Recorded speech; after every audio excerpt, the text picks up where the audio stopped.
वो अपने चेले राम को जनकपुरी ले गए, जहां राजा दशरथ ने अपनी पुत्री का स्वयं बैठाना था। सारे देश देश के जो जितने धनवान बलवान बुद्धिमान से सबको अंतिम निमंत्रित किया। जैसे आवाज लोगों ने सुनी कि अपनी बेटी की शादी कर रहे हैं, सब एकदम दौड़ पड़े। क्यों? बहुत बड़ा लालच था कि राजा जनक की बेटी है, बेटा नहीं है, तो बेटी भी मिलेगी, राजपाट धन दौलत खजाना सब मिलेगा। इस लालच में एक ही आवाज में सब इकट्ठे हो गए। जब सब इकट्ठे हो गए तब राजा जनक ने अपना फरमान जारी किया। कहा, भाई मैंने आप लोगों को किस लिए निमंत्रित किया है कि मैं अपनी बेटी का विवाह करना चाहता हूं, और आधार है ऋषि दधीच की हड्डियों से बना अजगो धनुष का। ये आधार रखा, जो इस धनुष को तोड़ देगा मैं अपनी बेटी को विवाह से करूंगा। यानी शक्ति परीक्षण। धनुष का मतलब शक्ति परीक्षण था। कहा, मैं एक एक व्यक्ति का शक्ति परीक्षण करना चाहता हूं, जो शक्तिशाली निकलेगा और धनुष को तोड़ देगा, अपनी बेटी का विवाह से साथ कर। बस केवल बात तो इतनी ही है, लेकिन कितनी पहचान इसमें भरी हुई है। गुरु की पहचान, चेले की पहचान, ये भी सब इसी में राज भरा हुआ। और उसी सभा में विश्वामित्र जी बस बैठे थे अपने चेलों के साथ। न किसी ने चेले को पहचाना, न गुरु को। गुरु शिष्य की पहचान भी ऐसे नहीं होती है। जब तक कोई काम करके न दिखाया जाए, उससे कोई सेवा न ले ली जाए, ऐसी सेवा जो कोई न कर सके, तो शिष्य की पहचान होती है। तो विश्वामित्र जी चुपचाप बैठे, बल्कि लोगों ने बड़ी आलोचना की उनकी, बहुत हंसी मजाक उड़ाई कि देखो ये बुढ़ा भी शादी करने आया, इसको भी औरत की जरूरत है। लेकिन किसी को क्या मालूम कि ये राजा जनक की अहम समस्या का समाधान गुरु विश्वामित्र की मुट्ठी में है, ये किसी को नहीं मालूम था। और सब हंसी मजाक कर रहे हैं तरह तरह से, वो चुपचाप बैठे, कुछ नहीं बोल रहे। अगर चाहते तो पहले ही यानी मतलब अपने चेले राम से आदेश देकर धनुष तोड़वा सकते थे, लेकिन कहा नहीं, सब झगड़ा करेंगे, कहेंगे इनका चेला बहादुर है क्या ये काम हम नहीं कर सकते। गुरु सबको मौका देता, सबको मौका देते। चुपचाप बैठे, सबकी सुन रहे हैं, कुछ नहीं कह रहे। सब अपने अपने बल पर उसको अजमाने लगे, लेकिन सब फेल हो गए। कोई तिल भर मुंह में न सके उचकाई, तिल मात्र भी धनुष को खिसका नहीं पाए। उठाना तोड़ना तो बहुत बड़ी बात, जब ये उठा नहीं पाए तो बेचारे बड़े शर्मिंदा हुए। अब शर्मिंदा, इनको क्रोध आ गया। जब मानव बुद्धि में क्रोध आता है, बुद्धि का विवेक ज्ञान शून्य हो जाता है। अब क्रोध आ गया। जो व्यवस्था बनाई थी राजा जनक ने कि एक एक योद्धा अपनी शक्ति का परीक्षण देगा, इन लोगों ने आपस में मशवरा किया, कहा उठो हजारों योद्धा और जबरदस्ती धनुष को उठा तोड़ के फेंक दो। लेकिन इनको क्या मालूम है कि बुद्धि विवेक ज्ञान खत्म कर दिया हो। अगर हजारों योद्धा मिलके धनुष को तोड़ देंगे तो सीता का बंटवारा कैसे होगा। ये तो आपस में झगड़ा करने लगेंगे, हमने तोड़ा हमारे साथ हो, हमने तोड़ा हमारे साथ हो।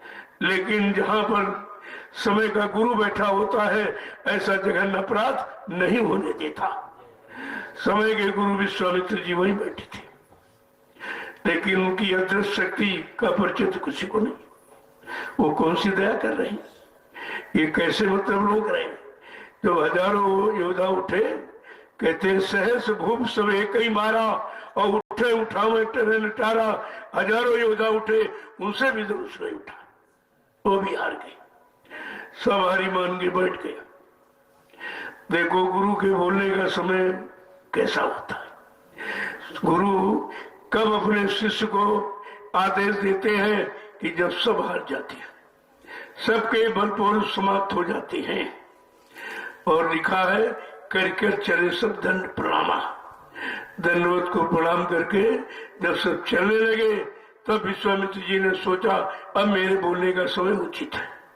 देखो गुरु कब बोलता है। विश्वामित्र समय शुभ जानी, बोले अति स्नेह मृदुवानी। अपना शुभ घड़ी मुहूर्त ये सब जानकर तब बोले, तब अपने शिष्य राम को आदेश दिया कि उठो राम, भंजो शिव चापू, और मेटो ताप जनक प्रताप। उठो, मेरे आदेश हुक्म का पालन करो, और जिस दुख से आज राजा जनक जल रहा, इस दुख को दूर कर दो। दुख दूर करने का आदेश गुरु का होता।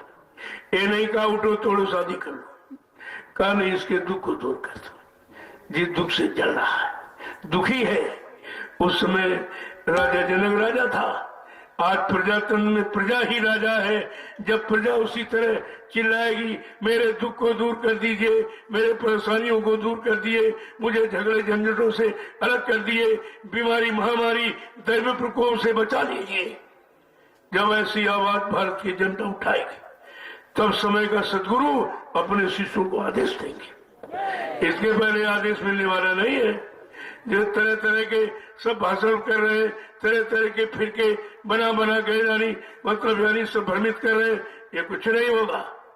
समय का सदगुरु जो काम करने आया है, बगैर उसके कोई काम नहीं कर सकता है।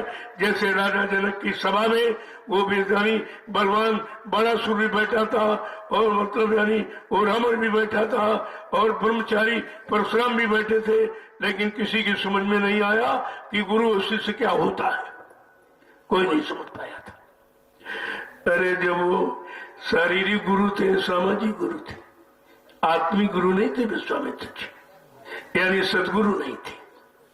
जब उस गुरु को बड़े बड़े यानी विद्वान ब्राह्मण रावण नहीं पहचान पाया, समझ पाया, बलवान बलासुर नहीं समझ पाया, और वो ब्रह्मचारी परशुराम पूरी रात चेला से झगड़ा करते रहे, वो भी नहीं समझ पाया, और राजा जनक भी नहीं समझ पाए, जो अपने को अष्टांग योगी कहता था कि मैंने शरीर के 8 अंग योग के यम नियम संयम प्राणायाम प्रत्याधार ध्यान धारणा दे समाधि, ये 8 अंग है का मैंने इनको सिद्ध कर लिया। लेकिन वो भी गुरु चेले को नहीं पहचान पाया।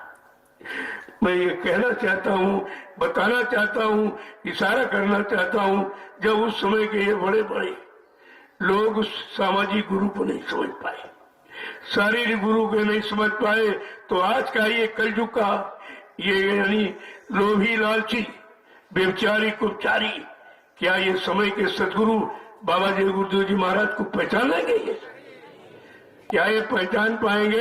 और किसी के पास पहचान नहीं।